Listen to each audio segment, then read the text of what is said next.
아모스 5장 21절부터 24절까지 말씀을 같이 보시겠습니다.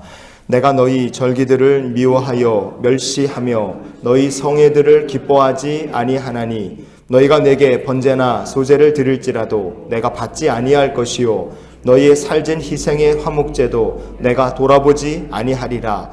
내 노랫소리를 내 앞에서 그칠지어다. 내 비파소리도 내가 듣지 아니하리라. 오직 정의를 물같이 공의를 마르지 않는 강같이 흐르게 할지어다. 아멘. 아모스 선지자는 북이스라엘의 여로보암 2세 때 활동했던 선지자였습니다. 하나님께서 아모스를 이렇게 부르신 그때는 북이스라엘이 경제적으로 굉장히 괜찮은 시기였습니다. 하나님께서 복을 주셨기 때문에 그래요. 하나님께서 복을 주신 이유는 공의와 정의가 강물같이 흐르는 나라, 그런 백성이 되기를 원하셨는데 복을 받은 북이스라엘 백성들의 삶은 그와 정반대였습니다. 돈 앞에서는 의인도 없고 돈이 된다면 죄악된 삶으로 거룩하신 하나님의 이름을 더럽히며 사는데 거리낌이 없었습니다. 그렇게 될 때 그 결과가 어떻게 됐느냐? 하나님께서 이스라엘 백성들의 절기와 성회를 거부해 버리셨습니다. 아모스 5장 21절 말씀을 다시 보시겠습니다. 내가 너희 절기들을 미워하여 멸시하며 너희 성회들을 기뻐하지 아니하나니. 아멘. 절기나 성회란 것은 개인이 지키는 것이 아니라 하나님께서 이스라엘 백성들을 공식적으로 만나시겠다, 그래서 정하신 예배입니다. 그래서 공동체의 예배죠. 그러나 하나님께서 그들의 절기 성회를 미워하고 멸시하신다, 단호하게 얘기하신 거예요. 이스라엘 백성들을 공식적으로 하나님께서 내가 만나지 아니하시겠다, 그렇게 선언해 버리신 거나 마찬가지입니다. 죄악된 삶으로 하나님의 이름을, 거룩하신 이름을 더럽히게 된 결과는 무엇이냐? 둘째로 하나님께서 이스라엘 백성 개인의 제사를 거부해 버리십니다. 아모스 5장 22절을 보시면요, 너희가 내게 번제나 소제를 드릴지라도 내가 받지 아니할 것이요 너희의 살진 희생의 화목제도 내가 돌아보지 아니하리라 그러셨어요. 아무리 귀한 것 가지고 제사를 드려도 하나님께서 각 사람의 예배를 받지 않으시겠다, 그것을 화목제사마저도 돌아보지 아니하시겠다고 말씀하신 겁니다. 화목제사가 뭐냐? 죄 때문에 하나님과 내 사이가 깨졌어요. 하나님과 나의 관계가 망가졌습니다.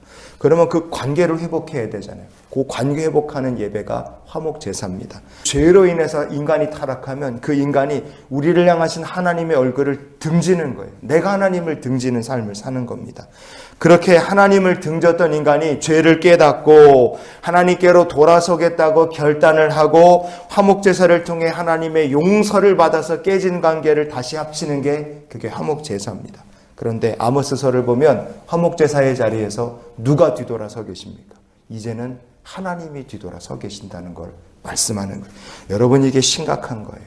북이스라엘뿐 아니라 각 개인의 예배마저도 하나님 받지 않으시겠다. 그것은 그 죄악된 삶으로 망가진 모습을 보이는 이스라엘 백성들, 그들의 삶이 하나님 백성의 모습과 완전히 거리가 멀었기 때문에 하나님께서 이렇게 말씀하신 겁니다.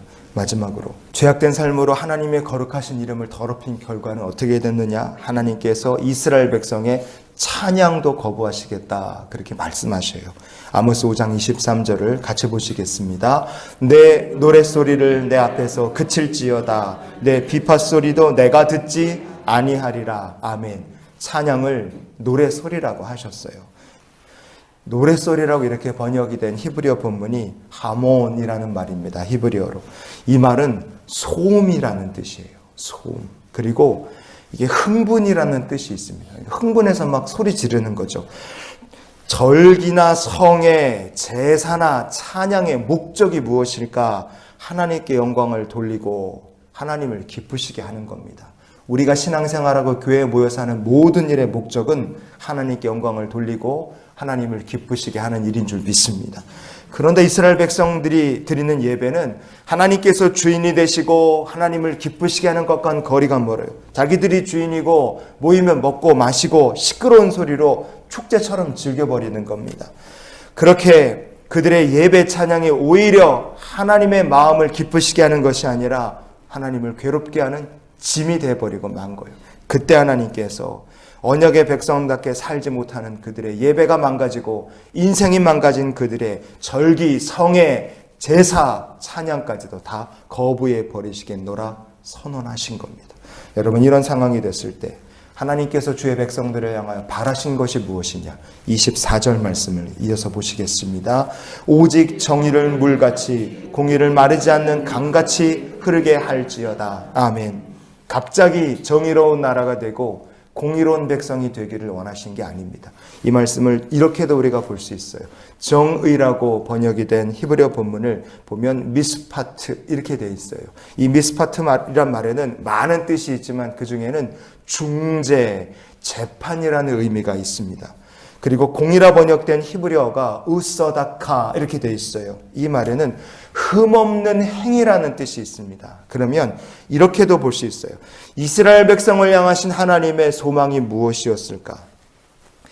공의로운 재판관이신 하나님의 판결에 순종하는 성도, 그리고 그 하나님 모시기에 흠없는 백성들이 예배를 드리고 절기를 지키고 성회로 모이고 찬양하는 나라가 되기를 하나님이 원하셨다. 여러분, 하나님께서는 대한민국이 그렇게 하나님 앞에서 하나님의 판단에 순종하는 나라, 그리고 하나님 보시기에 흠없는 백성으로 이 땅이 가득하고 그런 백성들이 하나님께 절기를 지키고 성회로 모이고 예배를 드리고 하나님을 찬양하는 민족이 되기를 하나님은 또한 지금도 원하시는 줄 믿습니다. 우리가 그래서 나라를 위해, 그리고 이 땅 가운데 온전한 예배가 회복되기를 위해 소망하며 이런 기도로 오늘 하루의 삶을 살았으면 좋겠어요. 하나님, 진실로 하나님을 예배하는 나라가 되게 하여 주시옵소서.